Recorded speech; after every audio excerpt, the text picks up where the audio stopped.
Ladies and gentlemen, boys and girls, welcome to my Crystal Palace Career Mode series. There's nothing quite as exciting than the unknown and endless possibilities at the start of a new career mode. Come on, lads! Alright, now, here we go! If you missed the trailer, I highly suggest you go watch it, or even go back and watch it to get yourself fired up for this series again. And if you haven't subscribed already, make sure you do. Join our ever-growing family here, smash that like button if you enjoy the start to this brand new series, and just a reminder for all you Barrow Town fans out there, from my other series that is still the priority, these Crystal Palace videos are going to come out much less frequently until we wrap up with Barrow Town. But all you need to know from the trailer, if you missed it, Jurgen Klopp is going to be managing our Crystal Palace here.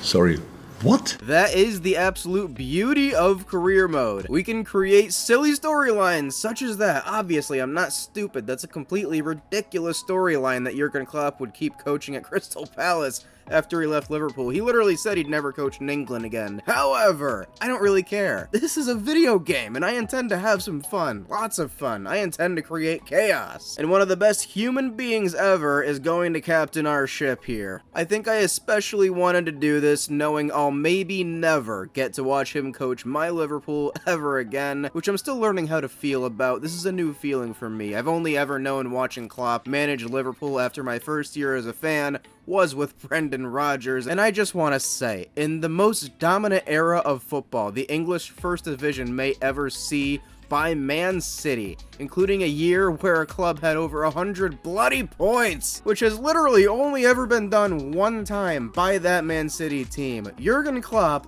faced that challenge head on and absolutely should have won at least 2, really 3 Premier League titles. Alright, I've said my piece. Now, let's talk about Crystal Palace. And I made my goal for this series clear. In the trailer, I want to make Crystal Palace the next big club in London. You've got Chelsea, Tottenham, maybe West Ham. Am I forgetting one? Oh yeah, and Fulham! No, I'm just kidding. I know Arsenal exists. But Crystal Palace are one of the 7 clubs located in London that are in the Premier League currently, and honestly, they are historically very mediocre in the Premier League. Ever since they returned to the league in 2013, they haven't finished any higher than 10th, but they also haven't finished any lower than 15th. Truly, a mid-table club.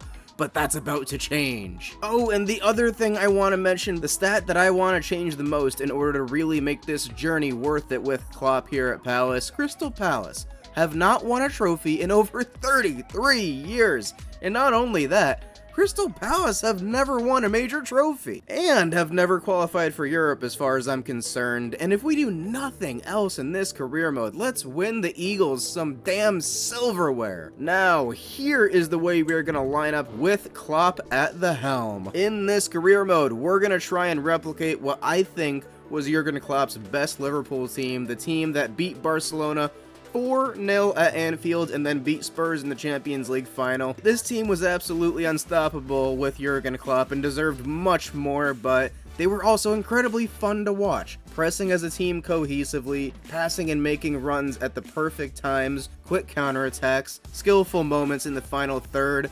This team was ruthless. And the tactics were a 4-3-3 setup, as you see here, with a false 9, which was absolutely perfected by one of my all-time favorite players, Roberto Firmino. I watched basically every single game during those seasons, and I can tell you that as much as Van Dijk, Salah, Mane were the stars of that team, got the most recognition, Roberto Firmino was the most important piece in that team. We'll get to more on him later, but basically, 4-3-3, high gegenpressing, lots of energy, lots of skill. Now, let's talk about the Crystal Palace players that Klopp has to start with here. I'm going to quickly run through the full roster, but then we're going to talk about who Klopp really likes here, and then we're going to talk about who's getting sold. And it's safe to say that Jurgen doesn't want to waste any time with transfers. There's going to be a lot of movement in the first window. Remy Matthews probably going to sell him or move on in some way. Sam Johnstone, where's the number 1 for Crystal Palace, but will be the backup to Dean Henderson, who's our 26-year-old starting goalkeeper. I think he's a very quality goalkeeper. Joe Whitworth, not much to say about him. Owen Goodman is out on loan. Tyrick Mitchell, a player I really like, 76 overall, 81 potential. He's 23 years old, and I like him because he's got high work rate and he's a great defender. We can work on his ability to get forward. Adara Mola is out on loan. James Tompkins is a club legend maybe, or just a club veteran. I know he's been here a while, but that 33 pace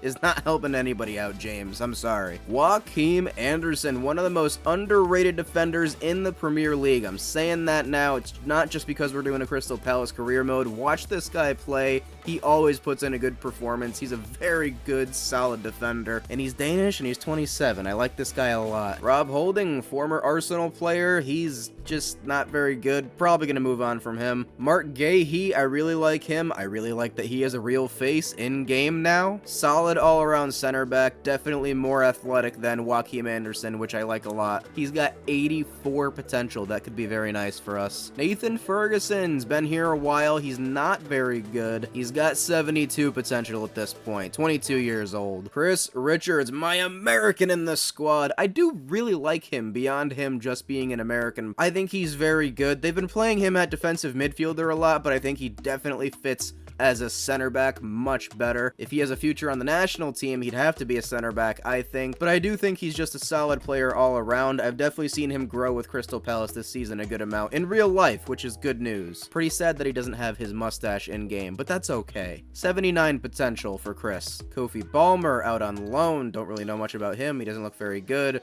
Joel Ward, Crystal Palace legend, 33 years old, 73, probably going to retire here. That's really all I've got to say on Joel. He's a slow right back. You don't see very many of those nowadays. Nathaniel Klein, there's another one. He has played for Jurgen Klopp back at Liverpool many years ago, and I liked Kleiny. He's a solid player. He's not terrible. One of Crystal Palace's newest faces in real life, the Colombian right wing back Daniel Munoz. I think he's very good. I actually got a first chance to watch him when Palace played United in the recent weeks, and he really impressed me. He's lively, he's pretty decent on the ball, and he's very athletic for sure, so he looks like he could be a Klopp player for sure. How about that? Back-to-back Colombians. Jefferson Lerma. I wasn't really sure why they signed him after Doucouré had a really good season for them last year, but he's a solid player. He's a veteran of the Premier League at Bournemouth. Not much more you can say about him, though. Jairo Riedewald from the Netherlands. Absolutely fantastic hair, but he's slow, and I don't really think he's going to fit into our squad. And there is Cheick Doucouré, one of my favorite players on this Crystal Palace team. He's an excellent Premier League proven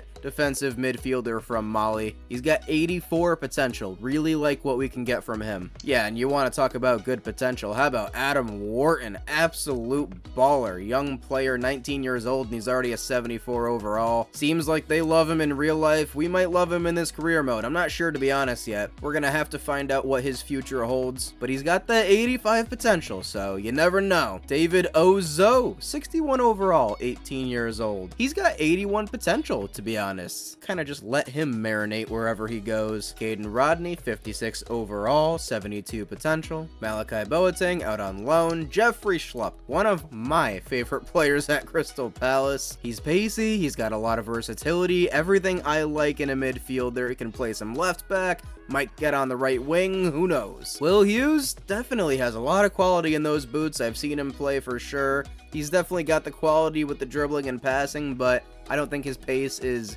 going to keep up with the Premier League for much longer. Probably going to move on from him. Hamada, French midfielder. He does look pretty solid overall, but I don't think he's going to fit in with our squad. Killian Phillips, Irishman, out on loan. Jack Wells Morrison, 59 overall. Mateus Franca, a player that Crystal Palace signed with a lot of hopes for the future. He does look like he could be absolutely brilliant. I like the look of him a lot too. He's got that quick pace, good dribbling, good finishing. I think he could end up on the wing for us. Jaden Redmond, there he is. Scott Banks, also a player for sure.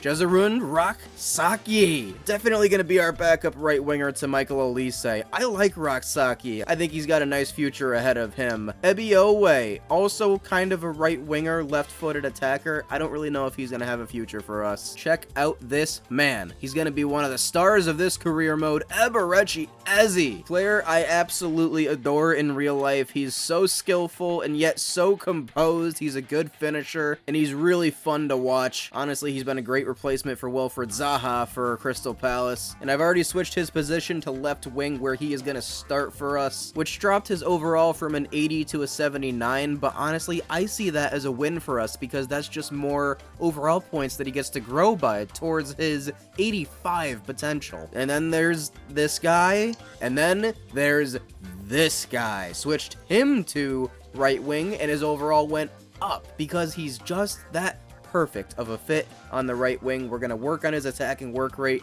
get it up, and he's going to be Jurgen Klopp's new Salah. I love Michael Olise. This dude is a baller in real life. If you haven't had the absolute pleasure of watching him, I recommend you look up some videos. See what he's all about. This kid can absolutely play. Whether it's at Crystal Palace in the future or not in real life, he's going to be our star in this career mode. Jordan Ayew, Crystal Palace club legend, Odsonne Edouard. I think he's a very good player in real life. I don't know if we're going to keep him because we have two very similar players that Crystal Palace have at striker. It's Edouard and it's Jean-Philippe Mateta, who I absolutely love in real life. He's such a great personality, it seems, a player you can really get behind. He seems like he's a fun guy, happy to be playing the game, and he's been banging in goals in recent history in real life. So I'm all about JP Mateta. He's going to be our starting striker. Technically, we are going to get somebody that's going to replace him, I'll tell you that now. But Mateta's going to be that first option off the bench if we need a goal. I'm telling you, I do like him a lot. He's not specifically a Klopp type of player at 6'4", almost 200 pounds. You don't see strikers like that playing for Jurgen Klopp, but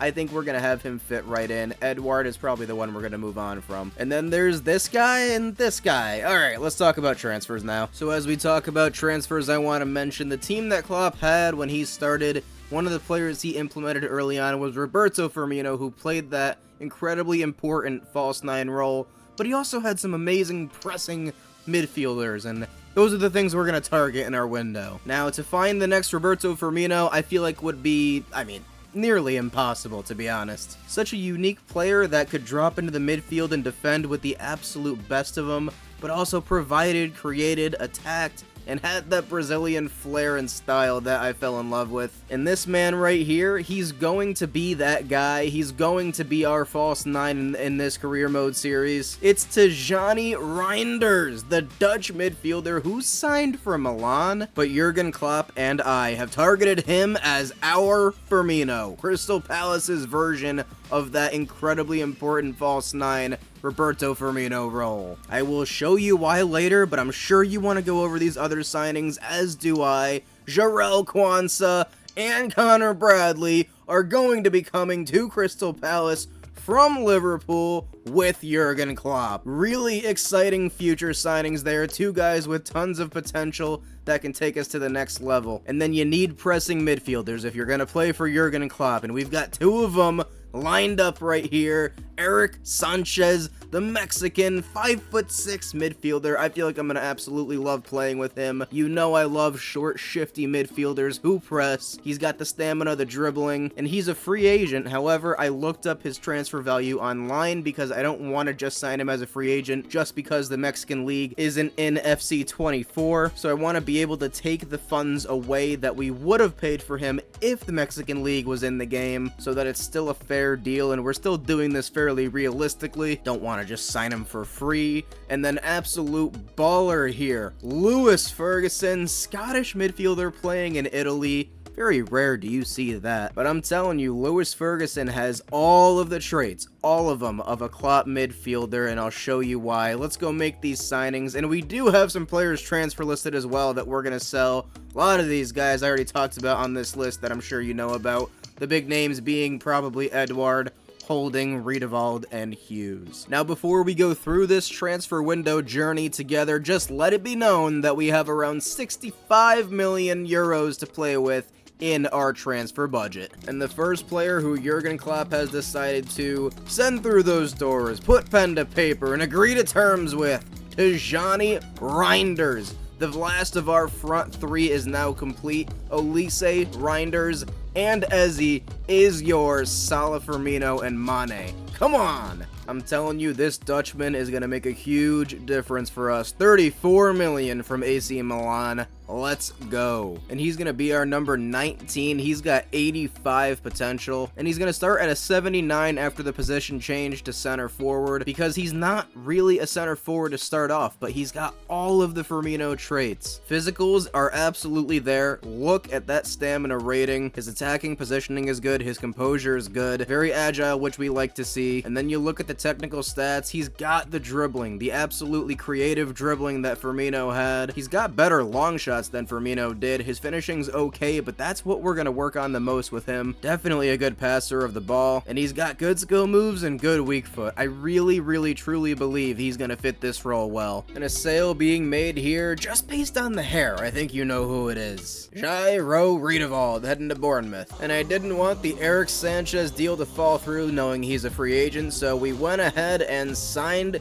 the Mexican midfielder El Chiquito. Welcome to Crystal Palace. And a first look at El Chiquito in a Crystal Palace kit. High work rate. Look at all those green stats. Things you love to see. Very exciting transfer here. Now it's time to reunite Jurgen with one of his former players, Connor Bradley, one of his most exciting former players. 9 million for Connor. And Liverpool are not striking a hard bargain without Jurgen managing them anymore. 4.8 million euros for maybe my favorite young player at the club, Jarell Quansah. And some deals going out, Ebiowe to Cardiff City. And then it's Odsonne Edouard to West Ham for 11 million euros. We went way over his transfer value on that one. Great deal. Longtime Palace player Will Hughes going to Turkey for 4.4 million. God, and they drive a hard bargain. I have been trying to push out every penny in this deal, but it looks like it's going to be 24 million for Lewis Ferguson,